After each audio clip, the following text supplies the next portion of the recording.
Hello, friends. Hello, everybody. I think I'm live. Can somebody tell me if they can hear me? Um, I'm just going to try to do, I'm cracking up because I really am so bad at this part, this whatever part. I was going to do a cool intro thing, and I can't find it out. So we're not going to do the cool intro thing. It's just me. How is everybody? You guys, I am so excited to be joining you all. This is fantastic. I think that I am streaming live in several places. You should be able to find me on the Makeries Facebook page, the Great Bead Extravaganzas Facebook page, and I think we are also live broadcasting to YouTube as well. So if at any point you can't hear me or something I'm doing is not, not looking right, drop something in the chat, help a sister out, and I'm not usually streaming to more than one place at one time. I am really excited to be here. I want to say first, I'm not getting muffled to say, okay? Let's see if I can, is it any better? I pushed the button.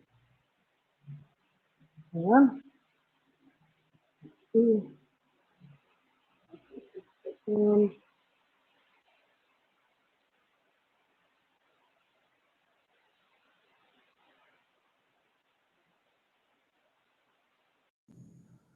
There you go. Is that the sound should be better? The sound should be better now. Let me know if that's better. I see lots of folks on YouTube. Yay. And I think I just fixed the sound. I had the wrong mic selected. So I think we're good. Yes, better, says fantastic. Fantastic. Okay, first of all, I want to say a thank you to all the fine folks who are part of the Great Bead Extravaganza for inviting me to be part of their crew this year. I'm super excited. I was a guest presenter last year, and they asked this year if I would be part of the entire year, and I'm just super excited. Yay, sound is much better. So this is really only my second time with you guys, and it's a little bit different than how I normally do things when I do online. So we'll just bear with one another here. I see that it is very cold from all of the places that people are coming from. Pennsylvania is in the house. Burr, it's been really cold here, Southwest Arizona. Yay. So let me just take a quick second and kind of tell you what I'm doing with you today. I'm going to play a little video here in a second that I put together. I want to talk to you about making these cool kind of paper clip link chains. I'm going to walk you through from start to finish how to make the links, how to solder them closed, how to create these beautiful shapes. But I'm also going to talk to you about some bench tips, some things that I've picked up along the way that hopefully will help you. I'm going to talk a little bit about torches, a little bit about soldering boards, and then together we're going to finish up the bracelet that I've kind of prepared through the magic of television for us to work on together. I want to start by just really quickly talking to you about torches. It's the question that I get more than just about any other thing. And so for today, the torch that I used for everything that I'm going to show you is this little Bernzomatic. It refills for butane. If you are part of the Great Bead Extravaganza Facebook group, that Facebook group has a files area, and I have uploaded a clickable PDF that has clickable links to most of the stuff that I'm talking about today, including this little torch, which is really fantastic. And so I'm going to move the flammable stuff out of the way and just kind of give you a quick view of how that flame looks and how this torch works. It's a very small flame, which makes it great for chain. And as long as you're only working on 18 gauge small links, this is going to be more than enough. If you need a slightly larger torch, I talked to you guys about this last year. This torch is the one that I recommend. It kind of screws on to the top of these butane fuel canisters that are available in most camping supply sections at Walmart, for example, or restaurant supply stores. They're made to go in these little camping stoves. So very accessible, low cost of entry. You absolutely do not need to have one of those big torches to get into the soldering game, as it were. Marianne, thank you so much for saying so. The PDF has been uploaded to the group, and apparently it's useful, so that's lovely to know. So I'm going to start, if I can, by playing this video. We'll see if I'm actually able to get this to work, and I'll kind of explain as we go. Let me start this. And I'm just going to talk us through this. I tried to use things that I thought you guys might already have. These are wrap and tap pliers, and one of the reasons I love them is that you get 3 mandrels per set of pliers. There's the large set and the small set. They don't quite step down evenly between the 2 plier sets, but basically 2 pliers, you get 6 mandrels.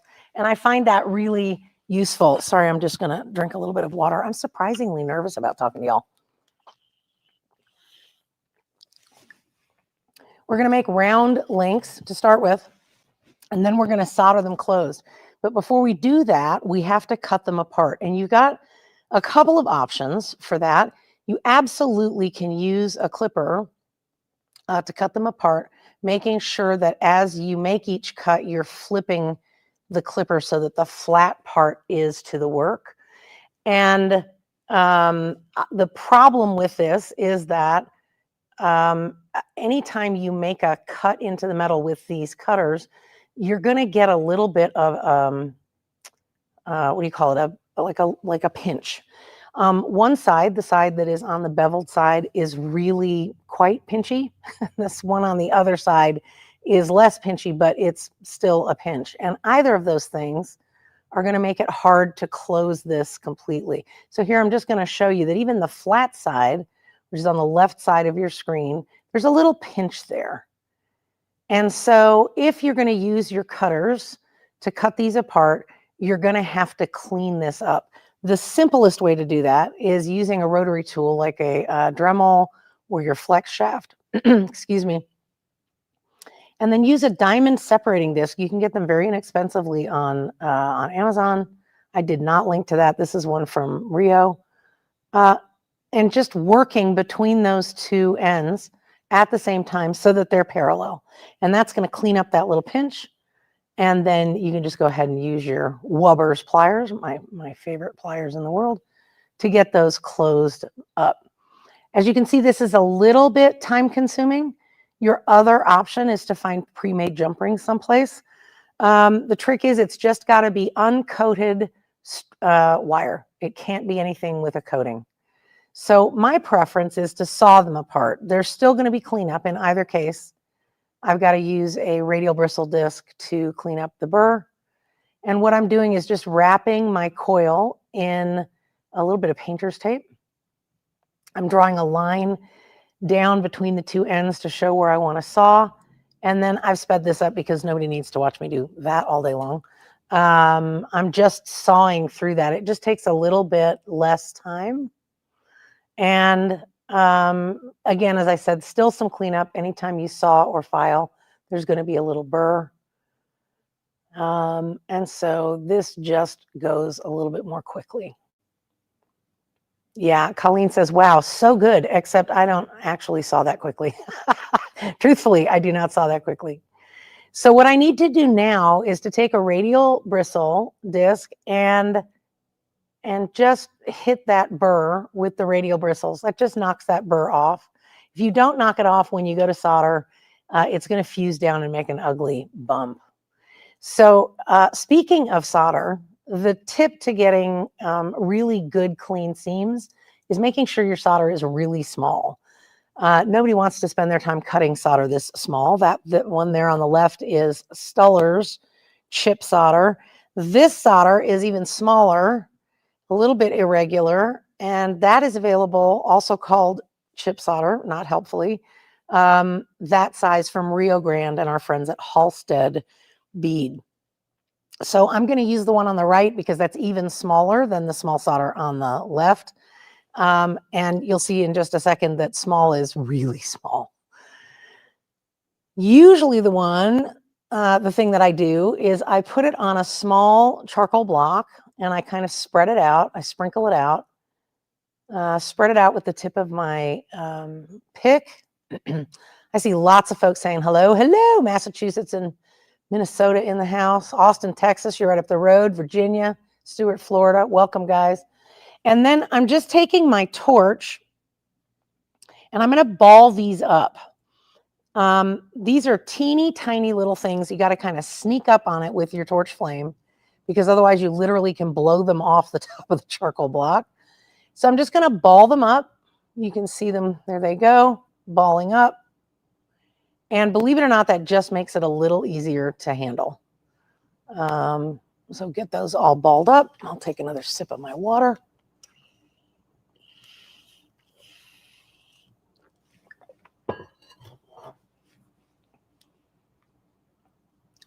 There we go, all ready to go. And then I just sit that block nearby. I'm going to show you a couple of different ways to solder these closed. This is called pick soldering. So I've sprayed some flux on. And I'm going to use my pick to pick up one of those little teeny tiny balls. This does take practice, but absolutely it takes much less time than just about anything else I'm going to show you. And then I'm just, as the ring comes up to temperature, dropping that solder into place. Nice clean seam. Terry's asking about jeweler's saws. Terry, I will circle back to that if that's okay when we get done with this. I do, in fact, have some recommendations.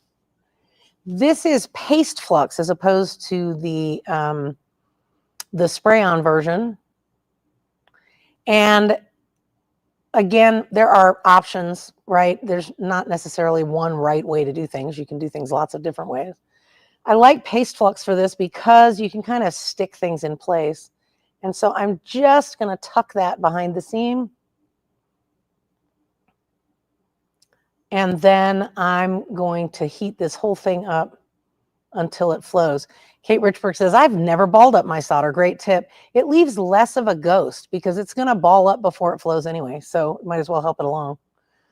And then here we go. I'm going to heat this up until it flows. So that's another way to do this. Here's another way to do this. If you put the little ball down on the solderite board, and that's the board I prefer to use. Again, I'm going to use a little paste flux. And I see Margaret is asking, what is flux? Flux is an application of a thing that keeps the metal clean and helps the solder to flow. And it's necessary because metal oxidizes under the flame. Great question. So now I'm going to place this so that that seam is literally sitting on top of that little ball of solder.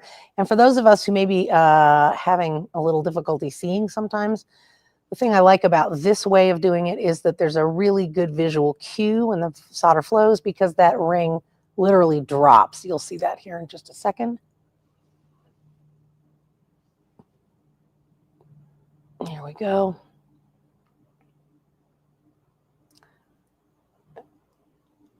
And there goes the ring. It actually drops, so you know that that has flowed. And then, guys, truthfully, when you get good at this, you can kind of line them up. You don't have to do them one at a time. You can do them all in a row.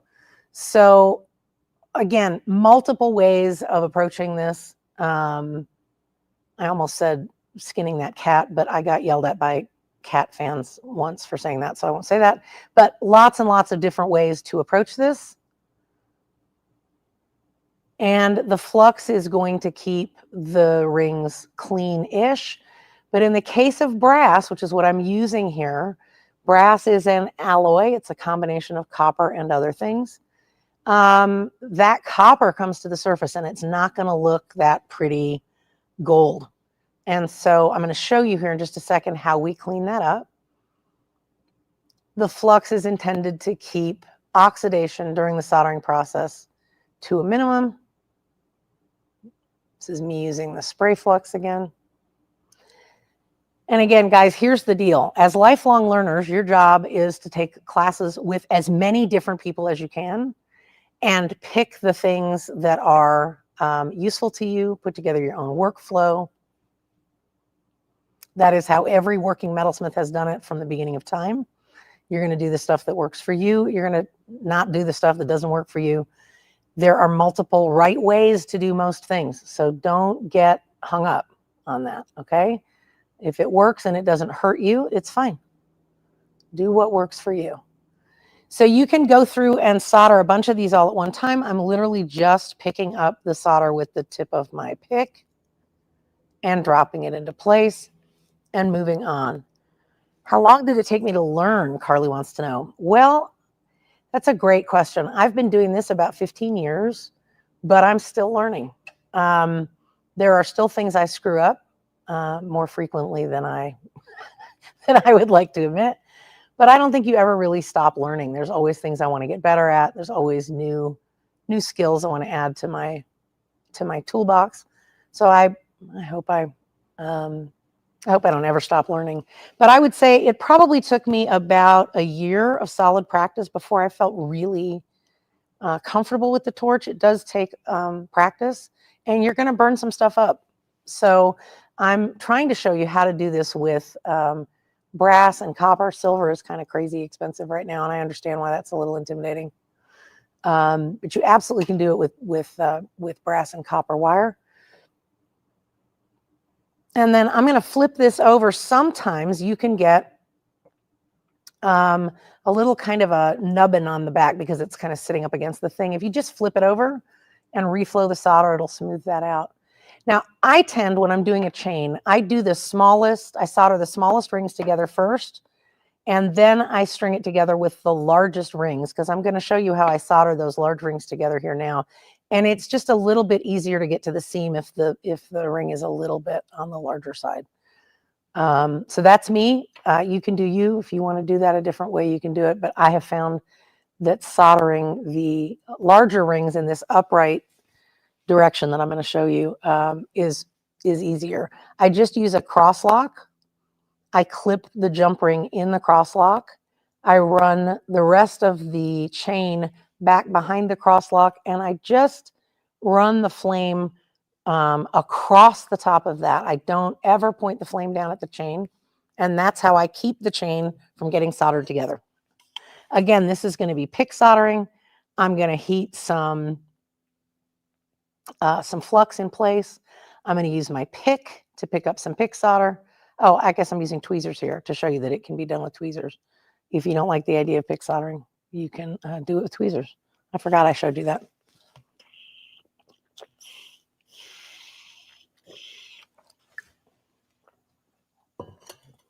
It does take a little bit longer to get that solder to flow when it's up in the air, because we're not making use of the reflective surface of this soldering board. Sorry, you're staring at this soldering board for a minute. I guess I didn't edit that out very well. Apologies. There we go. There's the next seam. And so literally all you have to do is just quench it and move on to the next thing. Jacqueline is asking, is the flux and the solder the same for all metals? For non-ferrous metals, that's basically anything that doesn't have iron in it, I use silver solder all the time. That is what I use. And you'll see, because we're using so little of it here, it's not leaving a big blob. Kate Richburg, you're so sweet. Kate says, we're so lucky to have Francesca's wisdom, one of the best metals teachers out there. You're very kind. All right, so I've put some flux on there. I'm coming in with my pick, and I'm just dropping it into place. And again, because it's up in the air and we're not taking advantage of the reflective surface of that soldering board, it's just going to take a little bit of a minute. And you can see that if you get off a little bit, you can, while it's molten, you can just kind of drag that solder back over in place. Now, some of you may have hand shaking issues, and I do have a lot of students who have tremors. You absolutely can do this laying it down. So again, just lay it down, keep the chain behind the cross locks, and lay that little piece of solder behind the seam. Again, this is going to go a little bit faster because we're able to make use in this orientation of that reflective surface. It's just a little bit fiddlier to get everything lined up. Margaret says, I love how down to earth you are, Francesca. Thank you very much. I try. This is not, I think people are a little precious about this sometimes, and it's wonderful and lovely and I love it, but it's metal and fire. I'm going to show you how I do a little clasp. This is a really simple clasp. I'm cutting the end of a piece of wire kind of on an angle, starting out with a little bevel. And then, you know, metal is kind of smeary. It's fascinating. I'm just using these round nose pliers to kind of smooth that end and start it around so that it kind of starts to make that curve. And I'll do that a little bit more. This works with any metal. You can do this with sterling silver. You can do this with brass, bronze, copper, any non-ferrous metal. And I'm literally just using the inside of those round nose pliers to burnish and smooth that around. And you'll see why. It just creates a nice little transition. I'm going to create a loop for the beginning of my clasp. And then I'm going to continue to bring it around. And because I've smoothed that out, see how that kind of just nestles up into that curve? Now, it's not perfect yet. It is not perfect yet. So I'm just going to do a little bit of adjusting. Bonnie says, is metal and flux toxic to your breath? Should you wear a mask? Nothing I'm showing you is good for you, Bonnie. Nothing. And I'll talk about safety in just a second when we get off the video here, because that's an important question. So I'll make sure that I circle back to that as well. All right, so I'm just going to tweak this up. And so far, with the exception of the soldering stuff, I think most of the hand tools I've shown you are things that a lot of you already have if you've been doing any kind of beading or wire work before. This is a pair of parallel pliers, and if you're going to invest in something, these are not cheap. This is the Mon brand, and I did link to these on Amazon in the PDF, but they are really sturdy and really good, and they last a long time. That just helps me to kind of square up that circle a little bit, get everything kind of lined up. And now I'm just going to lay this down, and I'm going to put some a little bit of solder in there. Again, I'm spraying on some flux. And I'm just going to drop, I think 1 or 2. I can't remember if I did 1 or 2 on this, just into that area where that little thing just curls around. Look how pretty. Ooh, that just went in there just like it was supposed to. I love it when that happens. Ta-da! So I've just soldered that closed, and now I'm just going to clean it up. I've pickled it. Pickle is an acidic solution that removes the flux and oxidation. And I'm just, again, using this radial bristle to kind of clean up the worst of it. Spray flux, yep.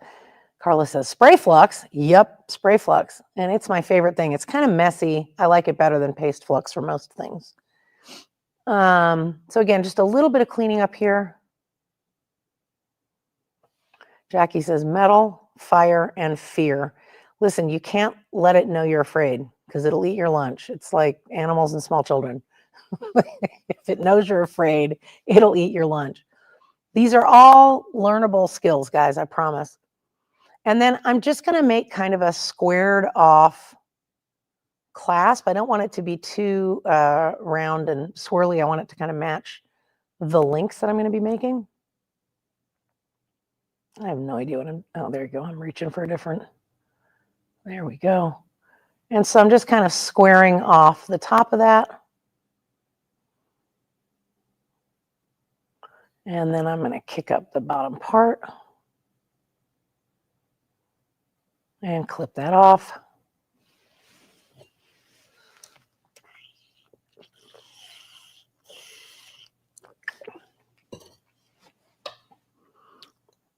Those little finger guards are because I like to pretend I have nice hands. My hands are actually trashed, but every once in a while I do paint my nails. So those are rubber finger guards. They are not heat resistant, Terry, but they're just to kind of protect my holding hand from getting stabbed or filed off or something. And then you guys, these are like my favorite secret weapon, and I will show you these again here in just a second. These are Mac Art nail boards. They have a slightly abrasive side, and then they've got a polishy side, and it just does a phenomenal job. This is the point where my camera started to do something weird. And so I got a little bit panicky. So there you go, guys. That's the video. That's the setup. And so what we're going to do now together, let me put these things back into the screen. I'm going to show you how we create these nifty loops. So there you go. This is the thing that I just made on camera.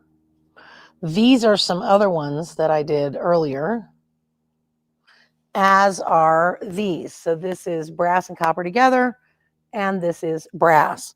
So before we actually do the deed with the bracelet that I made for this moment, let me answer a couple of questions that came up while I was showing the video.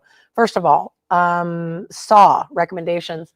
There is absolutely nothing wrong with the classic German style jeweler saw. It's been around for a long time because it works. But we all like pretty tools, don't we? This is my current favorite. This is the Green Lion saw. It's a fabulous piece of kit. I love how it's weighted, and it looks beautiful. So this is the one I'm currently using.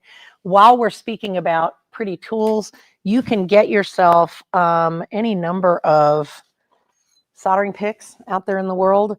But I'm going to take a second to give a shout out to my friend Robert Lopez, who makes these sexy beasts.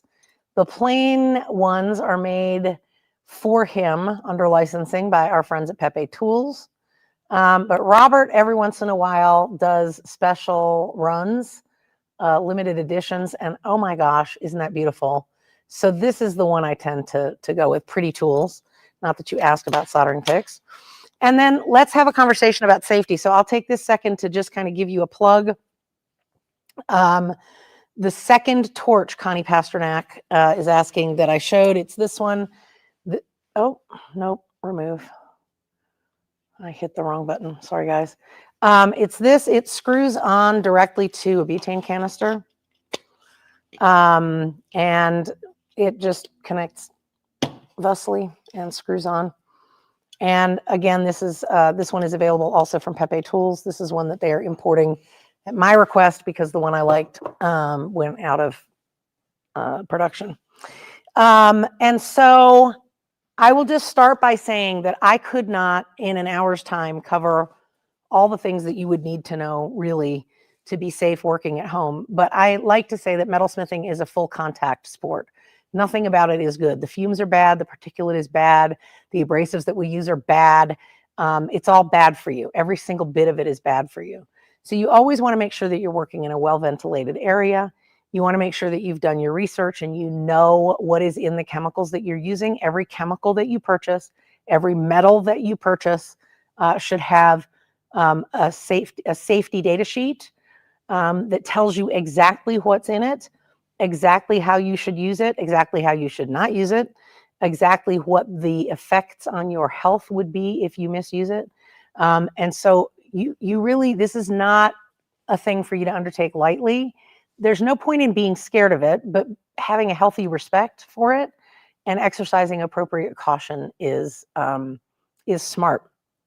I will tell you that your timing, if you choose to join me in my little subscriber group, and I will tell you here in a second that I've got a code that will give you 50% off. Let me put that code up now.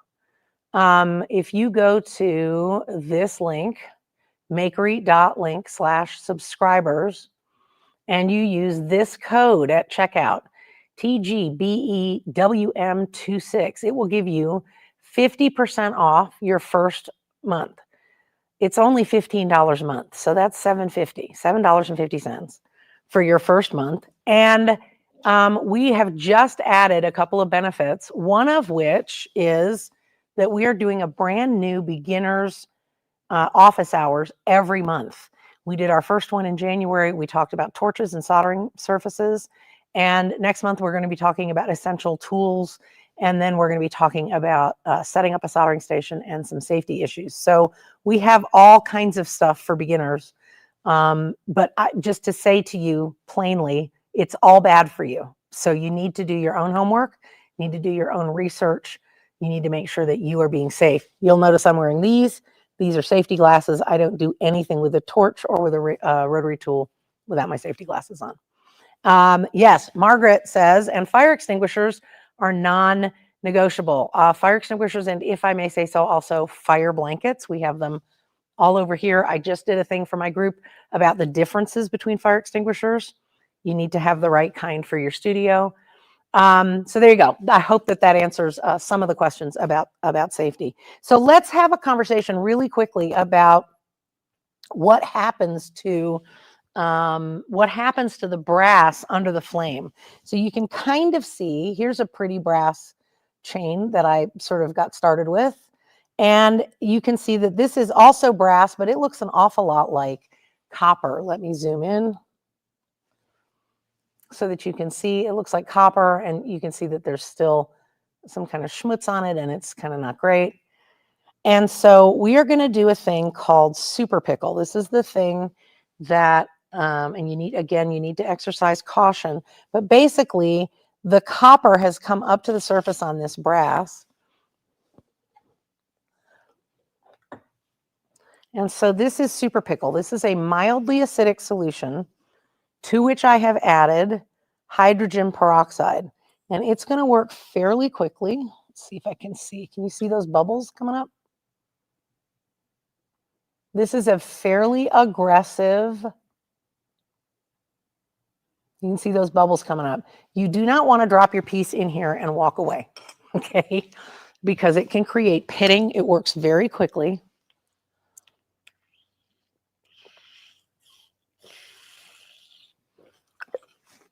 Sorry, I am quite suddenly parched. I think it is because I'm really nervous.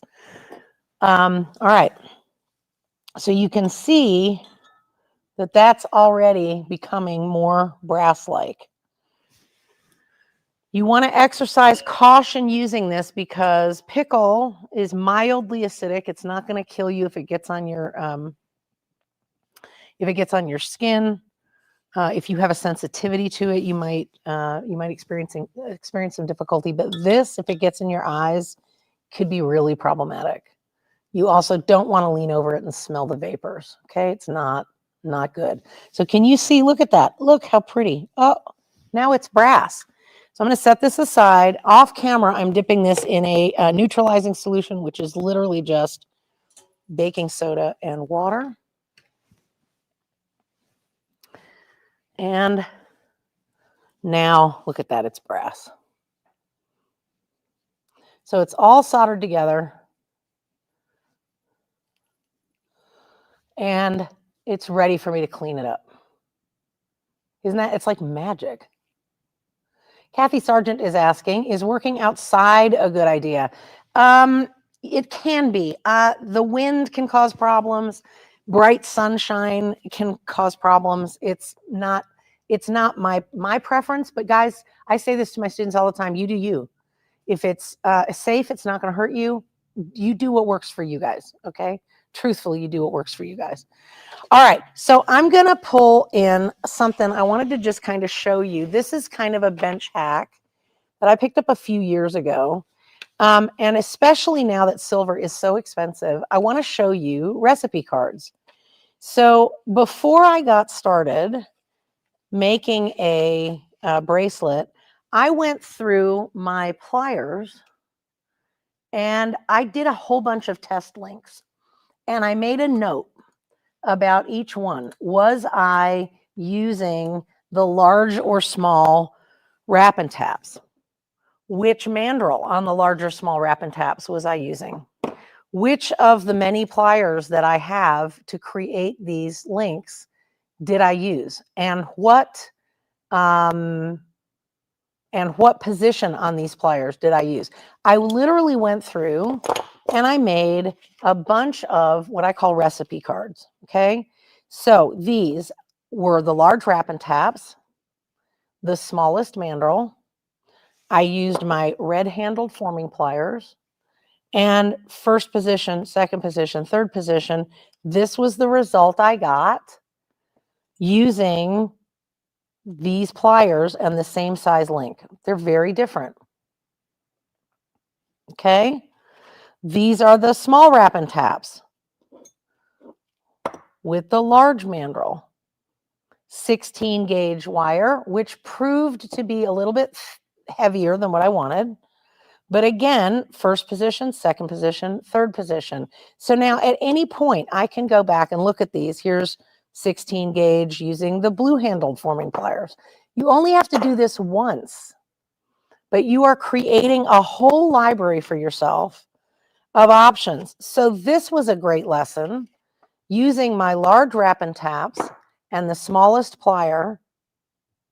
The smallest mandrel on these large wrap and taps. On my blue handled forming pliers, I couldn't get a full pull at any position. I could not get a decent shape. This is useful information to have.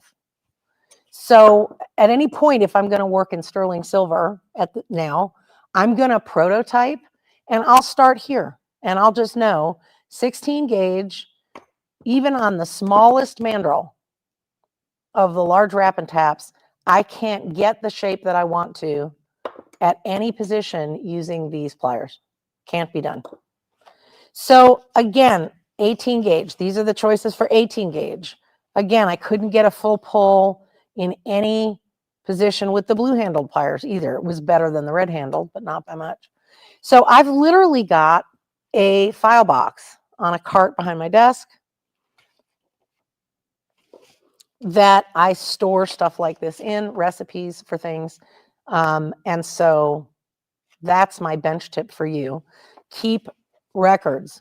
I can also map out how many links do I think I need as I'm working for a particular size bracelet. How am I mapping that out? And then you can also make these with just round nose pliers. You don't have to have these specialty pliers at all. You can do this with round nose pliers, which is what we're going to do tonight. Okay. So we're going to go over here to the bench pin.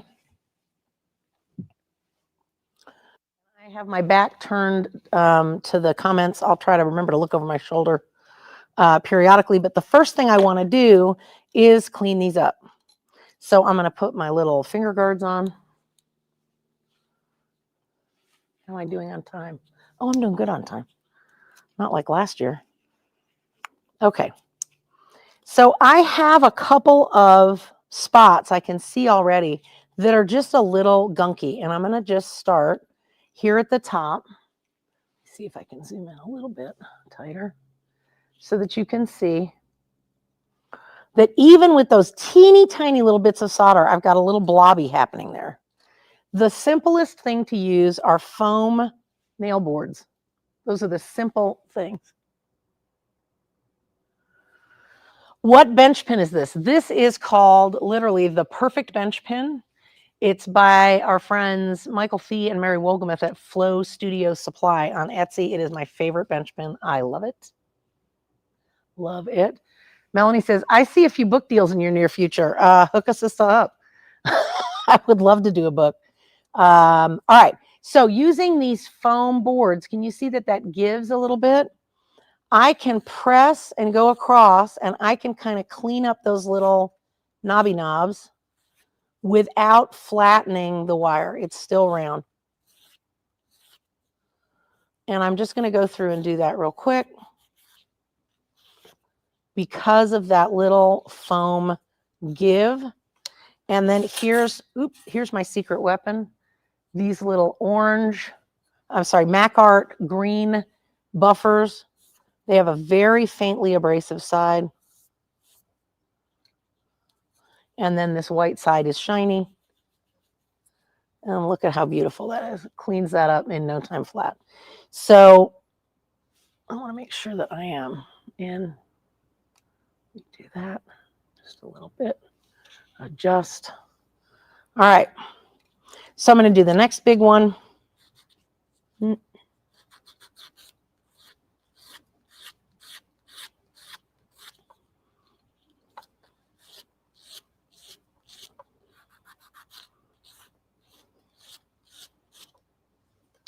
And I'll hit that with the little green guy. And you can see that that seam, even with silver solder, is barely visible.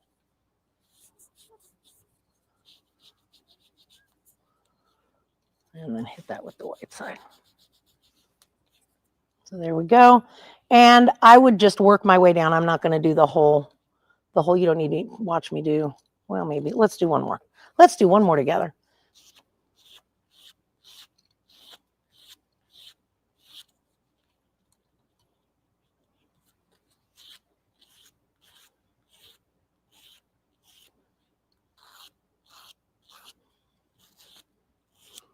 Okay.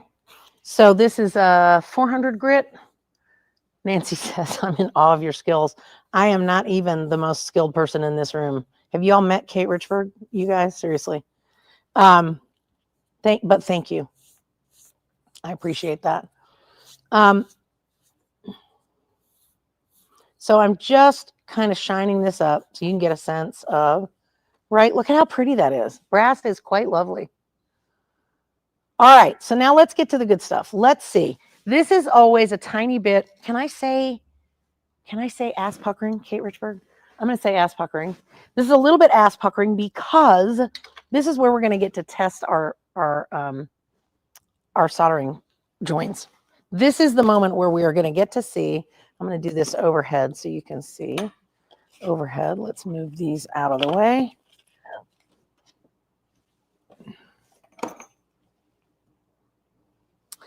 And so I am going to position this. This is a little bit of a cheat. I am going to position that seam so that it is at the tight curve. Could you use a tumbler? You absolutely can use a tumbler, but a tumbler, unless you're using an abrasive medium, is not actually going to clean your thing. You could take the sanding board to that thing. If you use Hone and Highlight, my friend Jessica Tay, that's a great abrasive media. Yeah, you could tumble it. You could tumble it. Oh, bless her hearts. Thank you. All right, so here's how these work. And I'm going to show you on this, just so you can kind of see how these work in real time. I'm just going to position this. They work backwards, and it always takes a minute.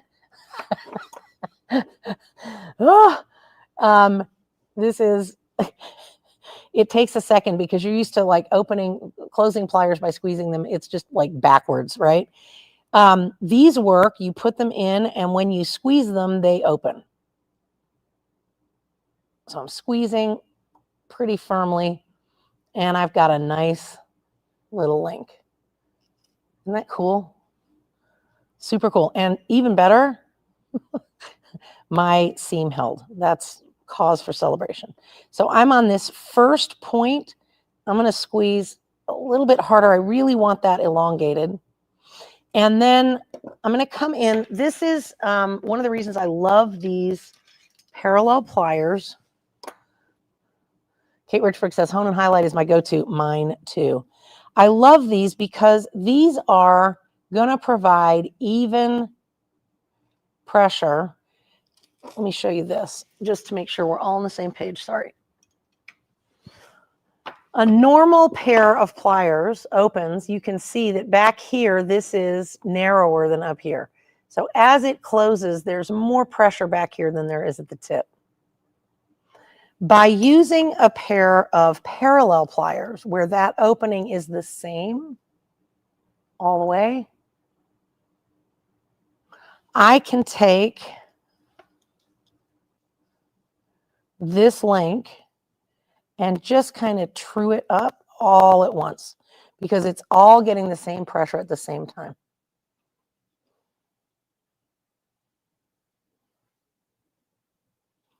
Okay, so I can just kind of true that up.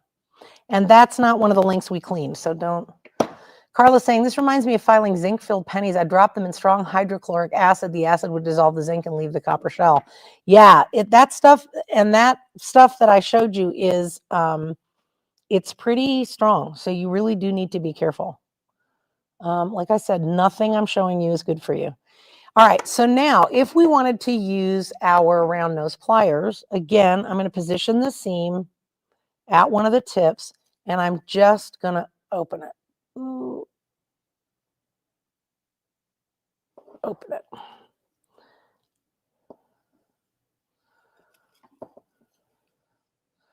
And I've got a couple of marks on my things. I want to make sure I'm lined up. I'm just arbitrarily picking one there. And then I'm going to even this up with my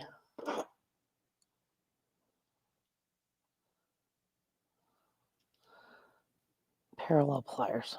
I love, if you're going to invest in something that you don't have, maybe this. Now, neither of the reverse action pliers that I just showed you that I bought are still available. The brands that I bought are not available, but you can find them all sorts of places. Just look for reverse action pliers on Amazon.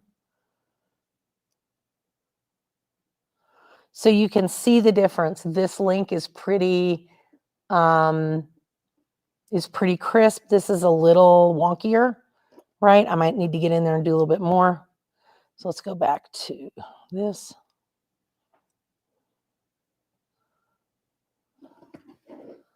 And I'm going to squeeze really firmly. And my solder seam held. That's pretty fabulous.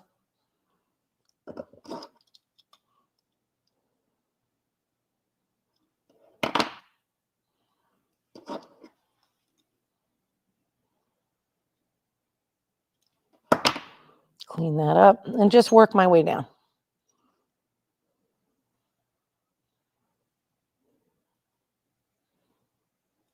Squeeze really firmly. Now, when I made my samples, right, I broke a couple of these. This is not the end of the world, guys. It happens.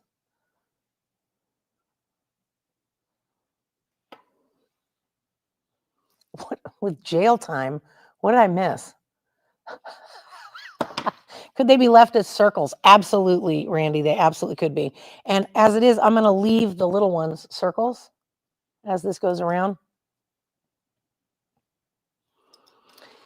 So this is a little bit of, here's a little bit of trivia for you. These are originally called bow opening pliers, not to be confused with these, which are bow closing pliers.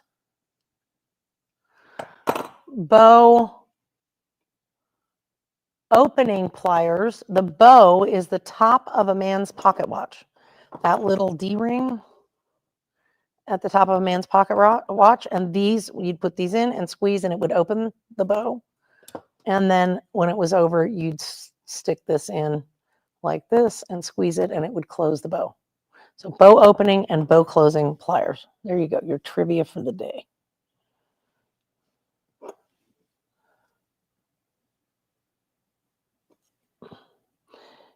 Kate Richburg at beadshop.com has some that look like these. Check her out. Please do shop our presenters this weekend. Everybody's, you know, they were doing this for, it's one of the reasons I was excited to be asked. They're doing this to create some love in the world. One of the things about my group, we are a politics and religion free zone. We just don't talk about it. I figure there's enough of that nonsense out there. You can deal with that out there in the world if you'd like to. But our job is to get to know and love and appreciate one another as creative beings.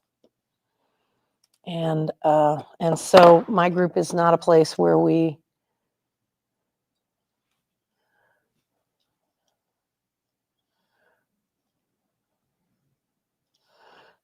discuss that kind of stuff. And so look at what a pretty chain that turns into, right? All right, and then let's do one more. How am I doing on time? I'm going to do one more. And a number of our presenters have some really beautiful findings in their shop. You know, feel free to add whatever. The only wire that you can use for soldering, it needs to be copper, bronze, brass, silver, gold if you want to go that route. But it can't be coated. So like I noticed that some of our presenters have beautiful craft wire. Craft wire is not a good option for this. You just want to make sure that you're using uncoated, untreated wire for this.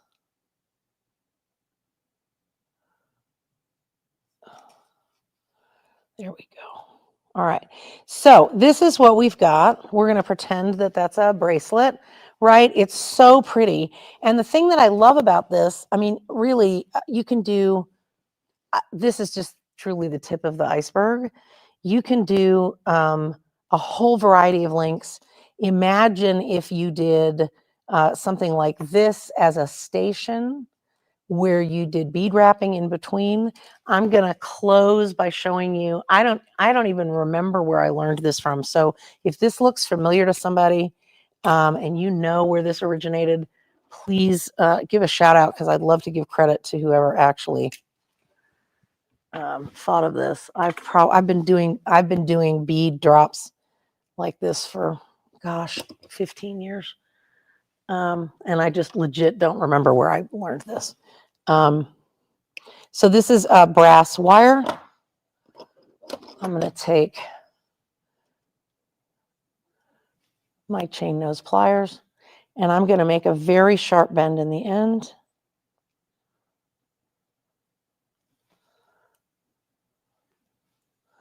And I'm going to squeeze that really tight. Okay, very, very tight. And then I'm going to hold just the very tippy tip and I'm going to bend it up. So I'm making kind of an L with kind of a thing at the bottom. Okay. And I'm missing a pair of pliers. There we go. What about using tinned copper wire? No, absolutely not. The tinned stuff, the galvanized stuff, absolutely should not ever be used under the flame ever. That stuff, the off-gassing of that stuff it'll make you really, really sick. And it takes very little exposure to make you really, really sick. Like it's almost instantaneous. Please don't do that. Uncoated wire only. So I'm just going to start wrapping this around. I'm going to make what looks kind of like a knot. I'm just holding that little nubbin that I made. And I'm just going around a couple of times. And then I'm going to come back around. I like kind of a little chunky knot. I have not given myself enough room. Hold, please.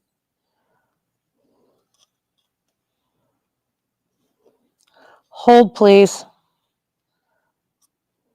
There we go.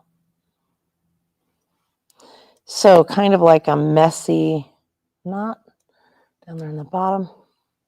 Jan Coons, hello, friend. Jan Coons, you're so cute. All right.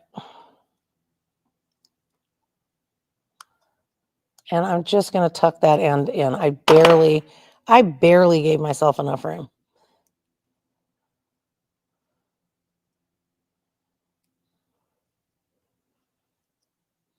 All right.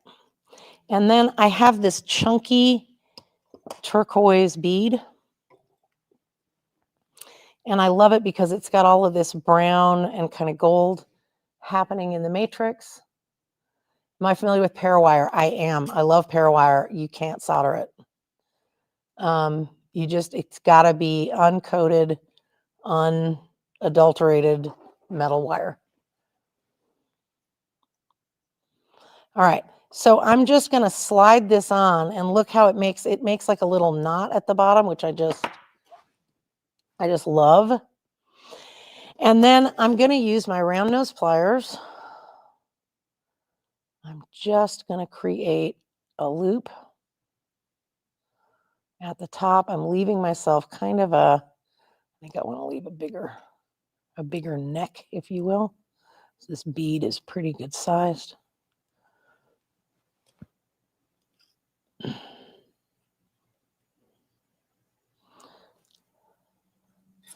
All right, so I've got a nice big loop at the top.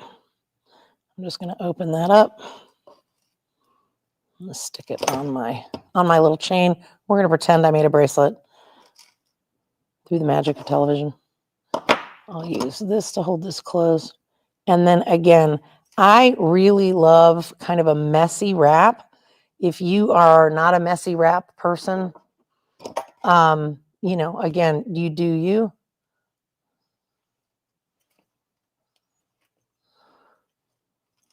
I'm going to go all the way down to the bead. Then I'm going to go back up.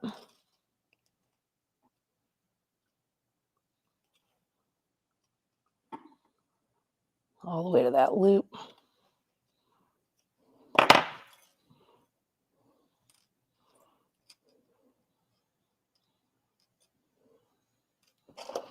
Okay, I've taken every plier I own, basically off. Oh, hilarious. And I'm going to cut this at an angle. I like to leave a little bevel at the top there. And then I'm going to come in with my chain nose pliers. I'm going to just straighten that out. And I'm going to smooth that around. Kind of tuck that in. Isn't that pretty?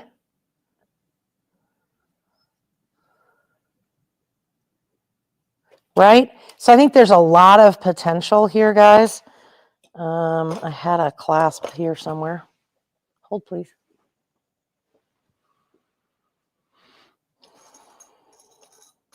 What did I do with the clasp? It's here somewhere. Anyway, pretend there's a clasp. Pretend this is large enough to actually be a bracelet. I think that could be quite lovely. And in terms of cost, right, this wire is extremely inexpensive. The bead is maybe $1. Right, you can make it as upscale as you'd like. I wish I knew what I'd done with the clasp, but I made a video. Did I mention I was nervous? Okay, so there you go, guys. That's it. You can do a lot with a little. In most cases, the tools that I used, with the exception of the soldering stuff, is stuff you probably already have. The idea here was to give you a sort of non-intimidating entry into soldering, to show you that it can be done. It can be done very simply. And if you use the code that I gave you, I'll put that up one more time. If you go to our website here, makery.link/subscribers, that will take you right to where the learning platform is. And if you use this code TGBEWM26, that's going to give you 50% off your first month of membership. And we've got all sorts of beginner resources out there for all of you. Information about getting started, information about safety. We also have some amazing discount opportunities, special account relationships. It's amazing. If you are one of our subscribers, we have a whole world of things available to you. I'm going to pop in, so many of you saying thank you. This has been great. Thank you so much. I'm going to pop in my earphone because I invited some of the other folks, some of the other presenters to join me here. No, not that. This.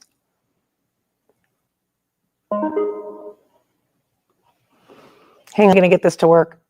There we go. And I'm going to bring them on stage so that we can say goodbye and to say thank you to everybody for, let me just see, this is still this and this is still this. I think that's right. Joining us now is Christy Friesen. Hello. Hello. How are you? Well done, Francesca. Beautiful work. Oh, thank you. Yes, Makery subscribers, we have amazing projects to choose from. So Christy, before we kind of jump in, if I can, one final plug for the group, $15. What you get is a complete project, a full-blown demo, usually runs 3 to 5 hours of content. of me showing you a project that's every month. We also have a work along from my bench. So whatever it is I'm working on, I turn on my cameras here for a couple of hours and you guys could just get to see what I'm working on. I also do an office hours, which is you're having problems at your bench. You've got a question about a tool. You tried a thing and it didn't work. We all hop on a Zoom call together and we talk it through. I tell you what I know. If I don't know, I tell you I don't know. I'm not one of those people that kind of jumps through her butt to pretend like I know all the things. There's a lot of stuff I don't know. I know a lot of very smart people though, and so I can sort of steer you towards people who will perhaps know more. And then we've added 2 new benefits this year. Every month, a live broadcast with our friend Ani from Jewel Tool. She's going to show us how to get a professional finish on our pieces using actual pieces I make as part of the project. And then last but not least, we're doing a separate beginners office hours every month. It's oriented towards essential tools and simple torches and simple soldering. And it's, the idea is there's no stupid questions when you're learning. And so I want it to be a safe place where people can come and ask questions and not feel like they're dumb. We've all been in that Facebook group, right? Yeah. Right. So that's it. $15 a month. That's less than 2 Starbucks. So join me, use Good the code, half off your first month. We'd love to see you. Folks are saying thank you. Thank you. And I want to say thank you to all the other presenters. I got to see, I would say more than half of them this weekend. What a blast. It was an absolute blast. Good weekend. So fun. Yeah. It was a great weekend. Yeah. I'm laying here on my couch, Francesca, just watching you. I can see myself over on my TV, and I was texting from my phone. Your presentation, girl, was just fantastic. Oh, thank you. I caught the tail end of yours. I love that epoxy clay. Good stuff. So good. What a weekend. Yeah, it's always such a lovely variety of personalities, experiences, deals. I mean, it's a good gig. It's so awesome. So I wanted to let you folks know that you can watch these replays. A lot of us did stream over to the Great Beat Extravaganza YouTube channel. So please give that a follow and a subscribe. You can also find in the Great Beat Extravaganza group and on the page, Facebook keeps those for 30 days. So make sure if you're watching it on Facebook to really get in there and watch them before they expire. But the ones on YouTube, you'll have them in perpetuity. And also, don't forget, guys, go to thegreatbeatextravaganza.com. yes, There is an extraordinary giveaway this weekend, and I think the drawings will be sometime this week. If you go to this page and add your email address, everyone will get your email address. You'll be added to all of our mailing lists so we can reach out and contact you. But they're going to draw winners, and each one of us is giving something away. I'm giving 4 free months to my subscriber group. 4 free months to my subscriber group. so and good. I think everybody else is giving like $50 gift certificates or product or coupons or I don't know what. Absolutely over $600 worth of stuff. So absolutely the Great Beat Extravaganza, go there. And I also wanted to mention, folks, we keep all of your contact information private. So if you do sign up for the giveaways, we do share it amongst ourselves, the TGBE group, but we don't ever sell, share, or give away your information to anyone 100%. outside the group. We keep your privacy.